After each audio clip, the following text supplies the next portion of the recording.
Today's activity is supported in part by Arts Midwest Touring Fund, a program of Arts Midwest that is funded by the National Endowment for the Arts, with additional contributions from the Minnesota State Arts Board and the Crane Group. And all LAMF activities are made possible by the voters of Minnesota through grants from the Minnesota State Arts Board and Five Wings Arts Council, thanks to a legislative appropriation from the Arts and Cultural Heritage Fund. So enjoy learning today. I'm going to turn it over to Taylor, and we'll look forward to also seeing you all next Saturday for our 10 a.m. coffee Q&A with this concert's curator, violinist Chloe Fedor. And finally, the concert Beauty in Chaos, Hope in Order, next Saturday, the 23rd, streaming on Facebook at 7 p.m. Central. Thank you, Scott. It is such a pleasure to be with all of you today, and especially a pleasure to be joined by a friend and a wonderful colleague, Judith Malafronte. As a mezzo-soprano, Judith has won many top awards throughout the United States and Europe. She studied with many luminaries of the 20th century, including Nadia Boulanger, Jan de Gaetani, and as a Fulbright scholar with Giulietta Simoniato. She has appeared as a soloist with many of the world's great orchestras and oratorio societies. And in addition to that, she's one of the most respected writers on music of her time. Her reviews and other works can be seen in publications like Opera News, Early Music America, and the Classical Review. She taught for 15 years at Yale University, where I had the pleasure of meeting her, and is now on the faculty of the Jacobs School of Music at Indiana University. So please welcome Judith Malafronte. I'm so blushing, Taylor. Well, it is great to have an excuse to chat about something that we both love, which is historically informed performance. What, in a very basic way, do you think we mean when we say that something is a historically informed performance? I think it's trying to meet the music from the past on its own terms, you know, without filtering it through the present, like when people are removing grime from old paintings so you can see it fresh. Anyway, historically informed, it's an attempt.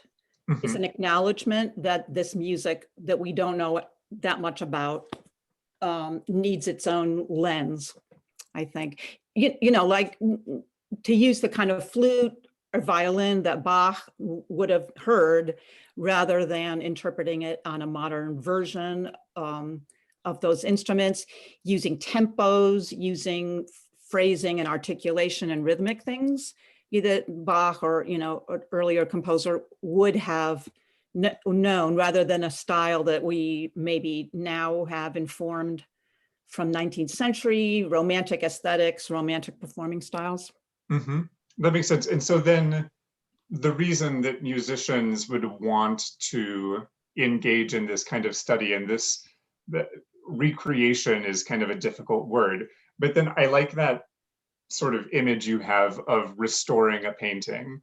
So there's a little bit of work that has to be done to scrape away the layers of grime, and maybe even a little bit of repainting along the edges, which is going to be automatically anachronistic, but the effort is to get people to see, or in this case, hear something that is closer to what would have been contemporary when the artwork was originally created. I like that.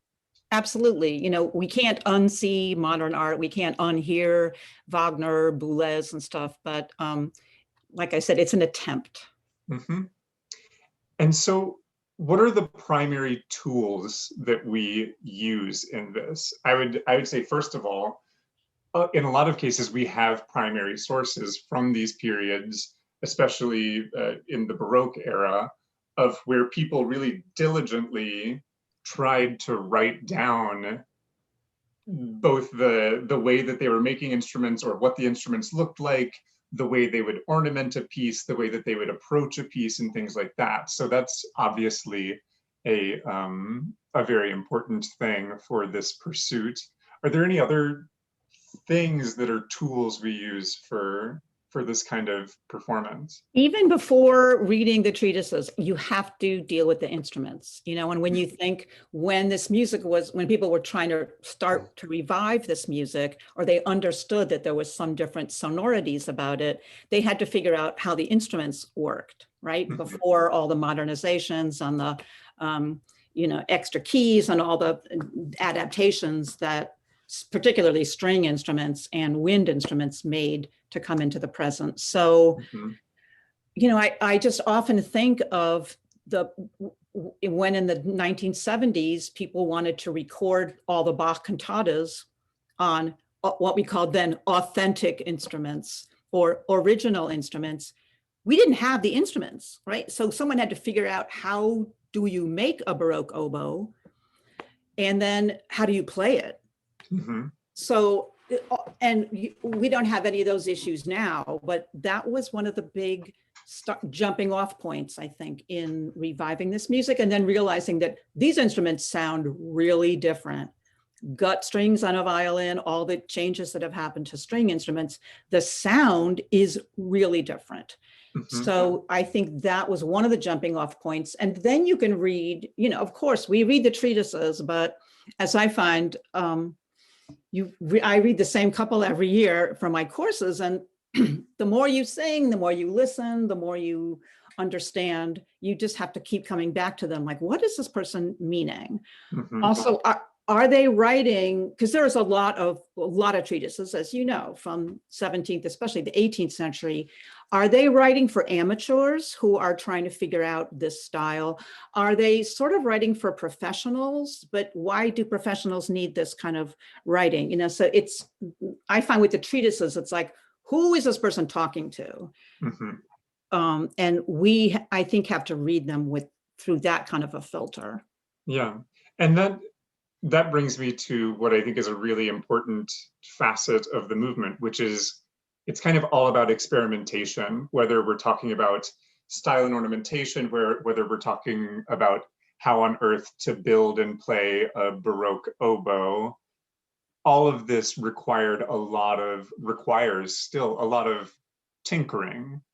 And I think there are ways, particularly when we think of Baroque music and pre-Baroque music, that the repertoire and the music itself lends itself to that experimentation. So it's kind of this interesting nexus of what's necessary and what also sort of benefits the art form, because we have, in these styles, we have a lot more improvisation than you see in, let's say, you know, 18th or late 18th century through early 20th century music. We get more and more codified. Whereas in a lot of this earlier music, we don't have so many dynamic markings or character markings or things like that in the music. So there's more room to play around. Not to mention, the entire foundation of this is the Basso Continuo, which would be sort of like a jazz tab for music where you have the bass line written out, but you just have one note. And if you're playing a harpsichord or a lute or a guitar, you are filling in that bass line however you want. And that's a big part of the charm of the music. For sure. And, you know, and that part of the foundation, the continuo, who is playing keyboards or bowed basses, how the music is being supported, all that improvisatory stuff, that has changed so much through the 20th century and into the 21st century. That for sure is an area for a lot of creativity, a lot of imagination, reading, trying to recreate. But I think that right now is the most spicy place for innovation. And it can totally change, it completely changes the sound of the piece. Of course, your Spotify playlist, it was so well curated. And besides just the difference between modern strings and older strings, if people really listen to what's underpinning this ensemble too, how many instruments? Is there guitar? Are they twangy? Is it smooth? Is it thick? Is it thin? What is it doing to support the the performance. It's a huge area for creativity. And I think that's why so many of these groups are run by keyboard players or harp, lute, continuo type players. Mm-hmm. So let's get into some of the history of this. Anytime you put limitations on this, you're going to be faulty, but I decided to start around the early 1900s, probably 1920s or 1930s, to think about the roots of at least the modern historical performance movement. And we're going to be, go ahead. I think you have to start with like Arnold Dolenach, okay, who was a British, he got interested in the viola da gamba and these instruments that seriously had not been played. And the thing about viola da gamba music is there's a beautiful repertoire of ensembles for these instruments that does not transfer to string quartet or modern string instruments. So this is a whole repertoire that you really have to get into on its own terms. He ended up being an instrument maker. I think he had to figure out how to make the instruments. He had a viol consort. He had a festival, and I think because the music just really had not been heard because of the instruments, he was kind of like the granddaddy of all of that. Yeah, and we see in this movement, as we go from sort of early 20th century to today, sort of different lanes of innovators and thinkers, and one of those important lanes is the people who are finding these old instruments, recreating these old instruments, popularizing them, and they're sort of not in opposition to, but they're in a different sort of track than the people who maybe are bringing the repertoire to a broader audience as soloists. And for that, I would think of people like Wanda Landowska, who did so much to popularize the harpsichord in the early 20th century. She was the first person to perform Bach's Goldberg variations on the harpsichord in recitals since Bach's time. And but she's also dependent on this movement of instrument makers. She's playing a harpsichord that's 8 feet long and is really basically just a piano with plectrums. One of the things that separates a harpsichord from a piano is the way that the strings are played. Whereas a piano has hammers that hit the strings from above, a harpsichord has a little thing that's plucking the strings from below, or also from above. I can't remember. But yeah, so she's one sort of soloist that really does a lot to explore this revival of ancient music. Right. You could not do that now. Yeah. Her instrument was so compromised, but it was perfect at the time. It was perfect at the time, but it was a great combination of what was that instrument like and what is the current aesthetic able to tolerate. And also, what is my keyboard technique how am I going to be able to do this on a keyboard? It needs to be, heavier, but yeah.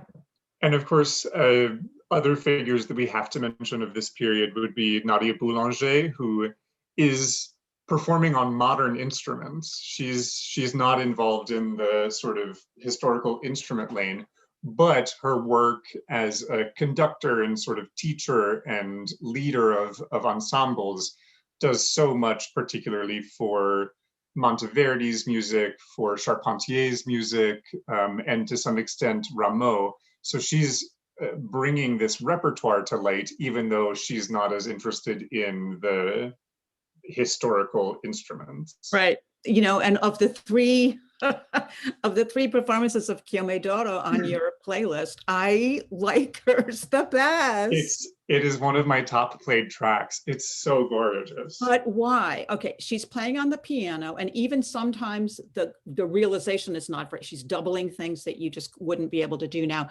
But she understands the harmony. She's super interested in the dissonances and for her everything was harmony. But and also she's getting the singers to super personalize it.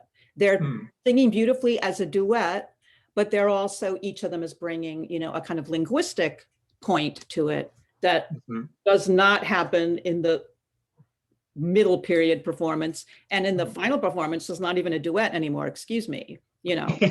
So yeah, of course. no. And just for a little bit of background, Nadia Boulanger is probably the most influential music educator of the 20th century. I would say she was a great friend of Stravinsky, also taught many of the great composers of the 20th century, such as Copland and so many more that would be familiar to us. And she really did a lot to develop a theory of teaching harmony. And as you said, everything was harmony to her. And this early music thing, this historically informed performance thing, was a bit of a sidebar to what she did, but nonetheless, her involvement in it did serve to elevate it. Yeah, but she was into Bird, you know, there were little Renaissance, Josquin, Missa Pangelingua. There were certain early pieces that appealed to her. And I think because of their structure or just something inherent with her, it was about the music and coming out, not looking at the music through any kind of lens. And Bird and some of those others bring us to vocal music. Let's talk a little bit about Noah Greenberg in New York. Well, there was a visionary. There was a visionary, you know. He wanted to sell medieval and Renaissance music. This is the other thing. The early part of the revival was much more about way earlier music, medieval and Renaissance music, and the funny instruments of the Renaissance. And during intermissions, people would flood the stage trying to ask about all the instruments and that, you know, that technology. But he insisted, the New York Musica wore concert outfits. They didn't do any, you know, sort of hey nanino velvet capes or, you know, anything weird like that. He was sort of demanded that it be considered, you know, a legit chamber of music. But yeah, and after the Pro Musica, all sorts of groups were imitating that. But again, you know, it's like, what happened to medieval and especially what happened to Renaissance music? It's due for a comeback any day now. And also, one last thing about Noah Greenberg, I just love his biography, starting as a political activist for the Socialist Workers' Party in New York. And one of his first, so he was a very famous choral conductor. So I just picture him leading, one of the groups he led was the International Ladies Garment Worker Union Chorus. And I just love the idea of the international ladies garment workers engaging in this cutting edge musicology around Renaissance polyphony. I think that's fascinating. I love it. My next door neighbor growing up was in that union, but I do not think she was in the chorus. Wow.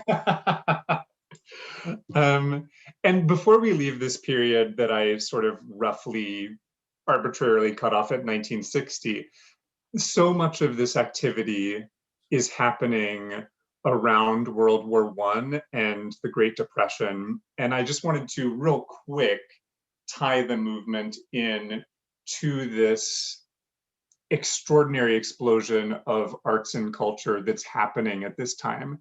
I think when we see things, movements even like Dadaism and Surrealism, we see that in all of these different ways, there's an artistic interest in esotericism, in the bizarre and the arcane.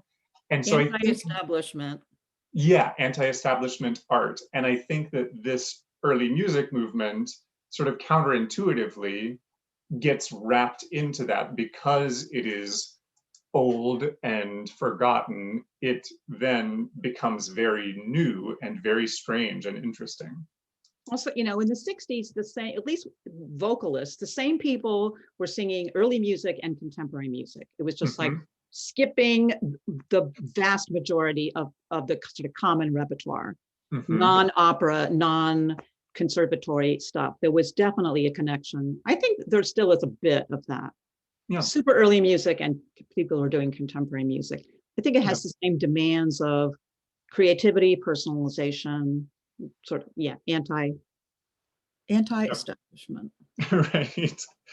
So let's move on to what I decided was 1960 to 1980. Who would you like to start with here? Oh, yeah. Maybe Nicholas Harnoncourt. Okay. He was a cellist with the Vienna Philharmonic. So this is a serious string player. And also because he's a string player, I think his idea of sonority and how these instruments are going to work is completely different than a lot of the other people coming up in the 60s were keyboard players. And they had a whole different, I think, approach to how these instruments are supposed to work. He, gosh, I think it was like this Teldec. I remember the big gray LP of the Brandenburg concertos, like in the 60s, I think. We founded this group called Concertus Musicus Wien. His wife was a violin player, so it was super string dominated, and the sonorities of the Brandenburg concertos on these instruments it just blew people away. It was so new and so different. And I have to say, yeah, Nicholas Harnoncourt probably way up there. And one of your selections, the Mozart finale that you put on the playlist, it was also my favorite performance of that. I thought, this is fantastically fresh. And then when I looked at who it was, I'm like, genius. Look at that. Yeah, it's an amazing time this is sort of the first flowering.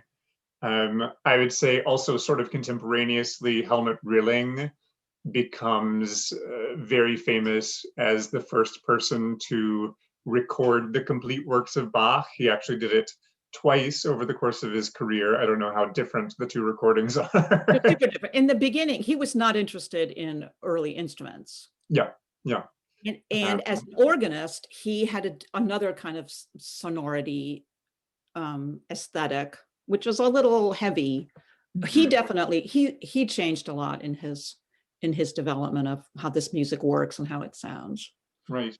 But again, this is a person who is maybe not as innovative in terms of the technology that they're using, but is important for the popularization of the repertoire. For sure. And making it more mainstream. Every note of every piece the Bach wrote. Right. Yeah, I would add to that list of people Glenn Gould, Sure. Probably the most famous pianist of the 20th century, who was especially known for his recordings of Bach. And so we sort of see him taking that mantle from Landowska, being less interested in historically informed performance, but really interested in the repertoire. Well, he's more like Boulanger that way. Yeah, exactly. Yeah. And then I think we have to talk about Raymond Leopard, which is such an interesting topic. He's a conductor and really, I would say, arranger of these pieces, who is very important in bringing early opera to the stage for the first time. And in his pieces, we don't really see historically informed performance. What we almost see is they're almost new compositions that he creates from these sources. Can you talk a little bit about him and his work? Yeah. Well, first of all, he is reviving a repertoire that Cavalli operas, 17th century Italian operas, that really had not been revived. He very much, and he's working in big houses, big festivals with famous British singers who are used to big orchestras underneath them. So I think his compromise is that, it has to sound familiar to an opera goer, and the singers have to have a kind of support that they're used to. Yeah. These singers are not going to all of a sudden start singing a different way. So he needs to kind of beef up the underpinnings. He needs to have Cavalli had like 2 violins in the pit. So Leopard has to beef all that up, and the players are playing with pretty, full tone and a lot of vibrato, but the singers are working that way too. I mean, I think, and he does a lot of compromising with Cavalli's operas are 4 hours long. So how are you going to deal with that? But you're right. Yeah, he did a lot. You have to call them arrangements. And sometimes we'll get to this, but in the present day, a lot of times you do see things that are more like arrangements that get into crossover territory and things like that.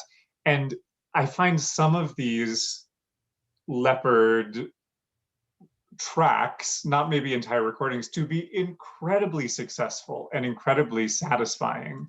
And then some of it is just like, what on earth are you thinking? Why did you do this? Yeah. Well, in the 60s and 70s, and first of all, we know all this because this was a golden age of recording. Everything was recorded. Everybody's recording the same pieces over and over again. So we're hearing them from different people. I think a few of the recordings are just like, here's the first recording of this piece that doesn't sound like Brahms. Here's the first recording of this Bach or Mozart or Haydn Symphony or something. So one aesthetic is just, let's just do it clean and clean up the sonorities here. And then the other track is like Leopard, like we need to put our stamp on it. We need to sell this as a legit piece of music, not just a kind of whitewashed piece. And it's important to note that all of this is taking place in the context of and sort of in conjunction with the folk music revival of the 1960s, when amateur music making is very popular.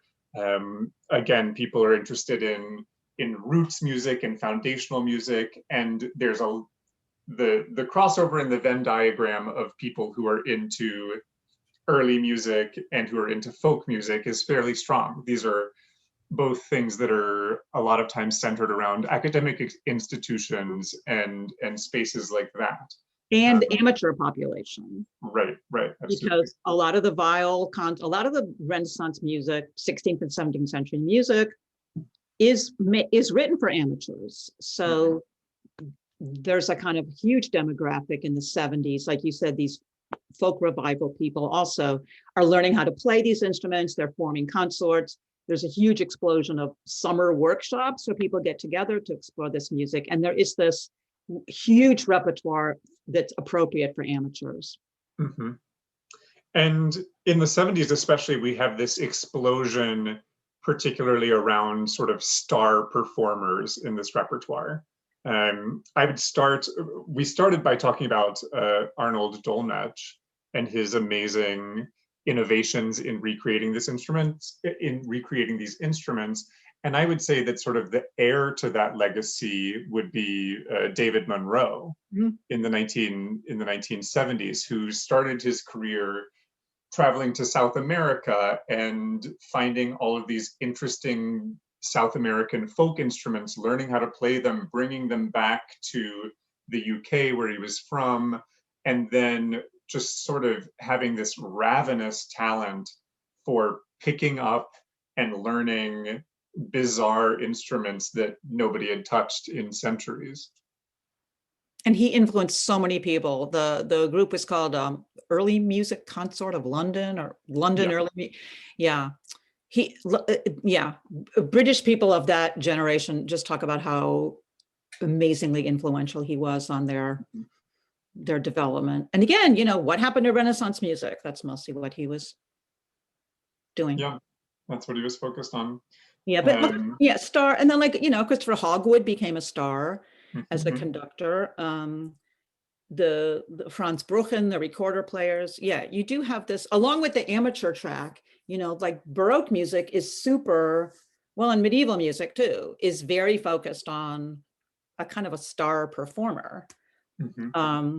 You have the group Sequentia coming out of the Schola in Basel. You have this group that is focused entirely on medieval vocal music, and not even so much polyphonic music as one-line music, chant, troubadour songs, trouvère songs, and completely reviving this medieval repertoire of solo vocal music in a really personalized way. And then these Baroque, the Baroque instrumentalists too, who are star performers. Mm-hmm. And as we move closer to the present, I'm just going to remind our audience, I see we have one question in the Q&A box. Feel free to put a question in anytime. We'll get to it toward the end of this discussion. And also, I know that we are running through a lot of names really quickly. So hopefully after this, I'll make a little index with one sentence bios for these people if you want to look it up later. So don't be terrified if Bruchen's recorder virtuosity is lost on you. So then we've got 1980 to 2000. This is an interesting time, especially for Baroque opera. The first thing that comes to mind for me is William Christie of Les Arts Florissants and the production of Lully's Attis that happens in 1986 that really sort of changes everything. This is a 17th century French opera. Can you talk a little bit about what that production meant and what made it so special and impactful? What that production meant, really, it just has to do with the budget. Mm-hmm. The big, grand French Baroque operas, we had done some pathetic little revivals. I was in some in the 70s, in little church basements and small theaters, but the whole point of those operas is the spectacle. And, Louis XIV had a ton of money to put into the production of these pieces. So to really understand a Lully opera, you just have to have the dancing, the costumes, the scenic changes, the imagination in the orchestra. And, Christie he knew that music inside and out because he had been doing little chamber performances of the repertoire. He knew the repertoire inside and out, but it just needed the spark of the budget and the huge vision of this production had to be like gigantic. Mm-hmm. And it worked. And just to put that in context for our audience, if not necessarily Lully, but if we move a little bit forward in French Baroque opera to, let's say, Rameau, what you're looking at when you're doing a production of a Rameau opera is probably 15 named characters, a large chorus, a full ballet corps, and an orchestra of maybe 40 people, all of whom need to be experts on these early instruments. So it really is a massive undertaking. And 4 or 5 or 8 scenic changes. Yeah, absolutely. And costume changes for the ballet, they probably have 5 or 6 different costume changes. Yeah, so it involves a big budget. And the production of Attis that I mentioned is not an example of that, but I think one of the big innovations that particularly French groups discovered in this period in the 1980s was that most of the government funding for opera, especially in France, is for new creations. So the sponsoring of new works. And the sort of fundraising innovation that they make here is by saying, if we create a new production that's maybe in modern dress or a highly conceptualized production of this ancient thing, we can count it as a new creation and therefore have access to this huge pot of resources to make these things possible. And they were really successful at the box office. People loved them. Right. And France needs to prioritize its own repertoire because it's too hard for other people to do. So yeah, if the French are not reviving the French operas, who else is gonna? Mm-hmm. No, his productions, they're still landmark. It's still a landmark in the revivals. And I would say some other figures from this period that are really important are Sir John Eliot Gardiner, who becomes famous for his recordings of Bach and moving into other later composers and thinking about them through this same lens. So here we see these techniques that we talked about being used on ancient music being applied to classical period music and romantic music even. And I think that's an important innovation of this time period as well. We should mention Roger, I just remembered Roger Norrington too. Ah, yes. The Beethoven, yeah. So applying these same principles to later music. And, you know, now there are a few people doing this to Rossini opera. There's no limit to how late we can push the repertoire. Any composer who's dead is really old music, right? Unless the composer has told us how they want these certain things to go. It all involves some kind of recreation and reimagining.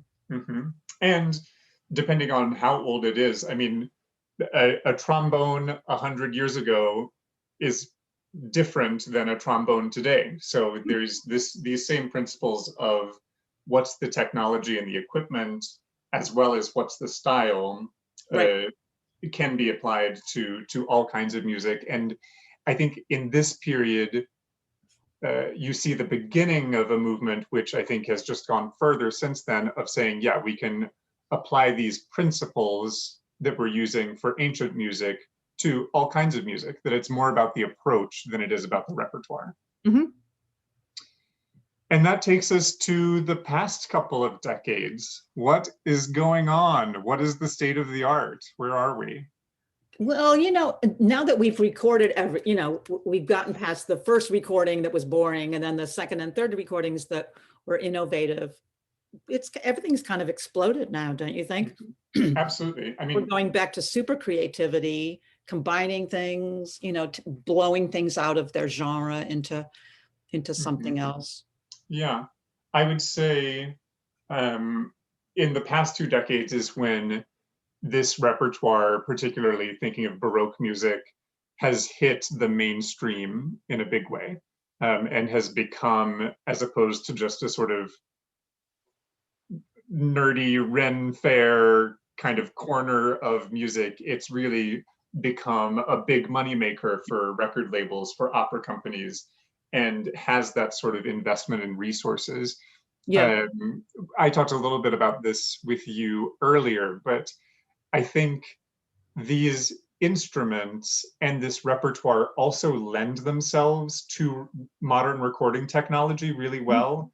If you think about the way a Baroque violin sounds versus a modern violin sounds, the modern sound is going to be a lot louder and a lot fuller. The Baroque violin is going to have a lot more agility and more bite and sort of articulation.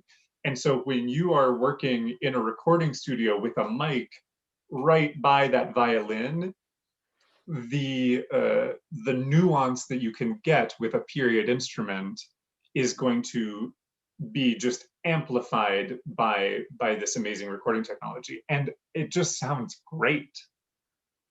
Like I think of we've talked, everybody here has been either French or German or English or some Americans. And this is the first 20 years where we get Italians really coming to the fore. I think of Ronaldo Alessandrini, people like this who... I heard his first concert ever. It was really? like 1980. Okay. He was brand new. And no, it's true. Italy has such a strong tradition of, you know, it's done like this, it's sung like this, it's played like this. It really took a long time for them to bust out of that. But now you're right. Like the Italians right now, the playing and the singing is completely first rate. And then another important thread in these last 20 years is kind of twofold. It's historically informed performance as what we would call world music. I think particularly of Jordi Savall, who's a virtuoso on the viola da gamba and also the leader of many historically informed performance ensembles. And there's this great interest now in acknowledging the historical diversity of Europe throughout these periods. So you see groups like Jordi's taking on music that has Moorish influence from the south of Spain, or that's really looking at the Baltic area or the Balkan areas. Which is which? I can't remember ever. He's looking at Balkan. Balkan, yes. I think. But you know, Tom Binkley was also doing some of that world music looking in the 1960s. Okay. Looking at medieval music. Yeah, where would he be now if he were still alive? That is a super interesting question. But yeah, he was questioning that kind of pan-European, Northern African circle of sound and improvisation and music making way.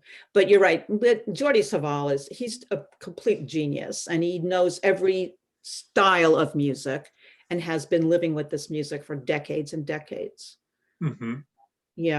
Yeah, the pan-Europe, but again, are we going back to the folk revival idea? You know, are we going back to these people who have wilder imaginations of sonority and presentation? Yeah. I would add sort of the second thread to that, which is historically informed performance as sort of crossover music. And the person that I think of in these terms is Christina Pluar and L'Arpeggiata, where we talked about the similarities between a jazz tab sheet for a song and Basso Continuo. She's sort of gone as far as she can go in exploring that connection there and saying, why don't we use jazz instruments in realizing this music in combination with early instruments and things like this? And it makes a more poppy sound. Yeah. I love a lot of that. I love her in the first few times I heard her. It can be cheesy. Can I say that too? Sure. Yeah, but you're right. I love the idea of it's also continuo band based, like you were saying earlier. It's based on the harp, the instruments that are the foundation of this group, and you know the people who understand how she works, and that Doron Sherwin, that cornetto player who can do anything. Like, I'm happy to hear him do vocal music or whatever, because he is fantastic. Absolutely.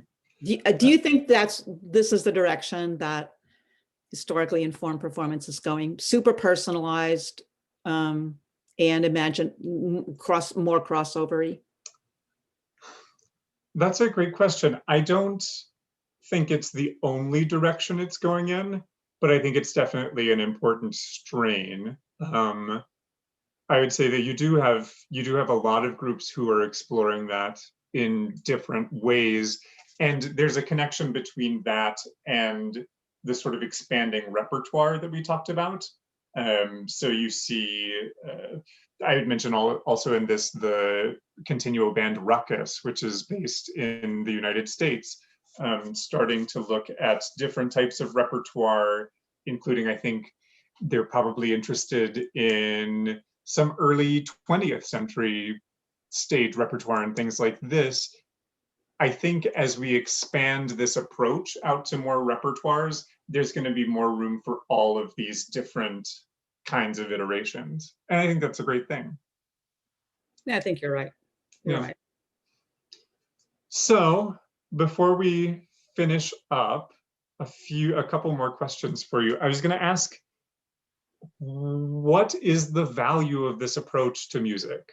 Like, why do we do it?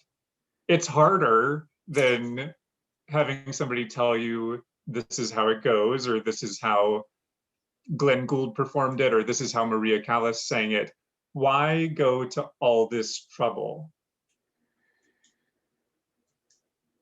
I think it makes the music sound better. I think it makes you understand the music. You have to examine the music. You just have to examine, who is it written for? What situations is it written for? What size is it for professionals, for amateurs? What kind of a space was it performed in? And how does that affect how I learn and present the piece? You know, it's okay. People are singing Gregorian chant on their vocal recitals. Okay. You know, like that's as absurd as it's possible to be, but the music is great. But it's back to Nadia Boulanger, you know, like the music is great and wants to be heard. But like, we haven't talked at all really about chant. And that is kind of an early repertoire that has a tradition of sort of an unbroken tradition of performance. But you know, it doesn't belong in a concert hall. Well, what does belong in a concert hall? Pretty much, you know, late 18th century and 19th century music, 20th century music. So I don't know. Why do we do it? I don't know. I don't know. I would say that it's, yes, it makes the music sound better, but I would say it's also more fulfilling to perform. And I think those things are connected, of course. I mean, when you engage in this kind of exploration of a piece, it necessitates taking it apart and putting it back together again in a way. You're almost having to recompose it. And through that process, I think you personalize it. As you take apart all of these things and really examine why they're there, which you have the opportunity to do, especially when there's not a lot of direction given to you by the composer. You have to dig in there and sort of interpret and figure out what they are trying to do. And I think that that's, for nerds like us, really, really fulfilling as a performer too. Yeah. It also separates, you know, musicologists are so useful. They dig up the stuff. They can help us edit. A lot of this music is written in notation that we don't understand nowadays. We have to learn about older notations. Musicologists are super helpful, but they don't have to make the ultimate decisions of, well, when I'm standing on stage, how loud, how fast, you know, what am I actually going to do? So I think there's, you know, so many early music performers nowadays are also semi-musicologists from having to do that library work ourselves, editing, transcribing, figuring it out. But then we have to then jump into the, like, I don't know if this is right, but this is how it's going to be right now. And finally, and this might have the exact same answer, but what drew you to it? You've spent a lot of time with this repertoire and with this approach. What brought you to it? It's just the sonorities. You know, when I was little, I played the piano, and the first time I played pieces by Bach, it doesn't belong on the piano, I know, but like I just couldn't stop. I couldn't stop. It's just like, I love those sonorities. I stopped playing the piano because I didn't actually like the 19th century piano repertoire. And then I think sometimes, I don't know, did we have past lives? Sometimes there's just a repertoire. There's just like a composer that you just know how it goes. Yeah.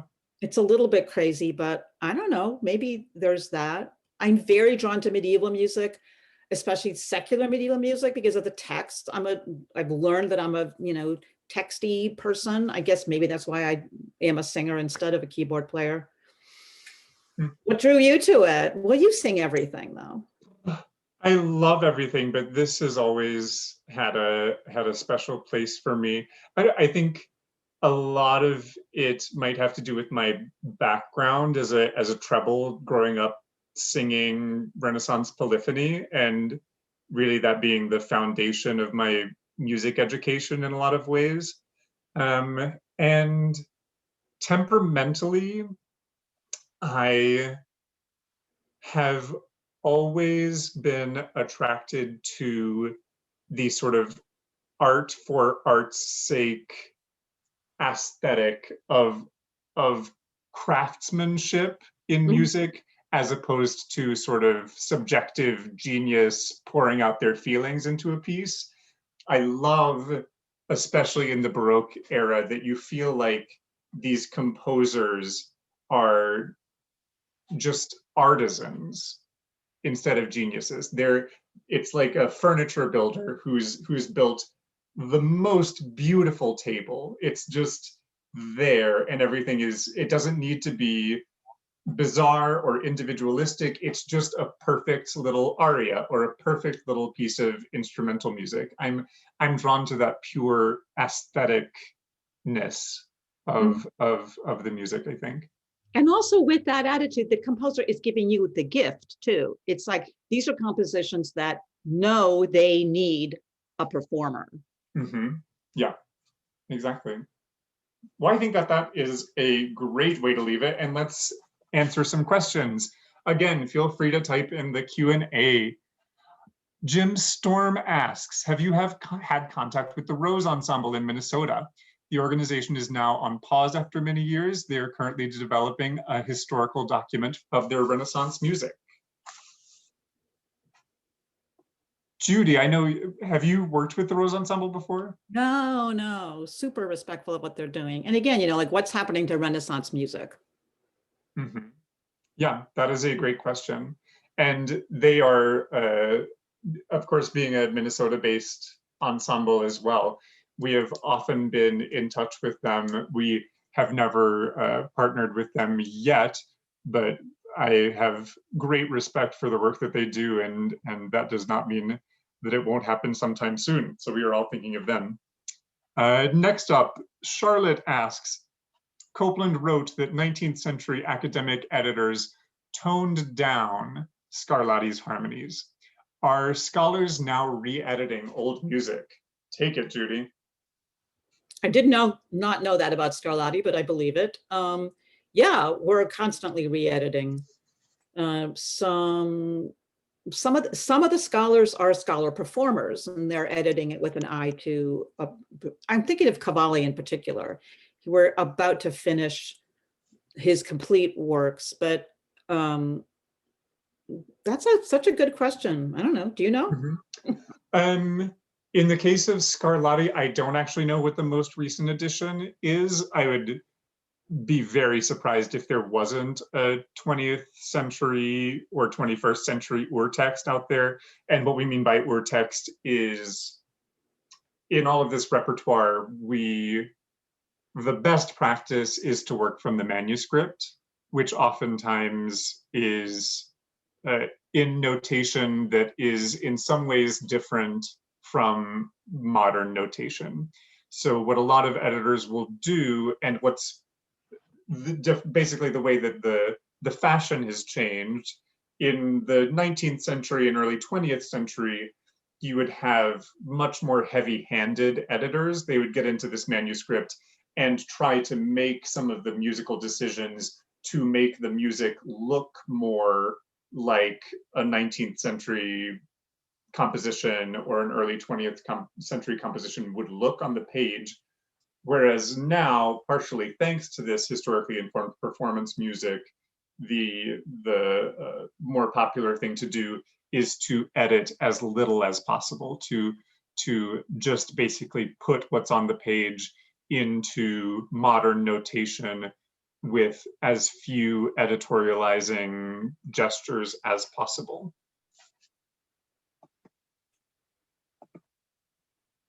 Any more questions? It looks like we may have covered it all. I wouldn't say all.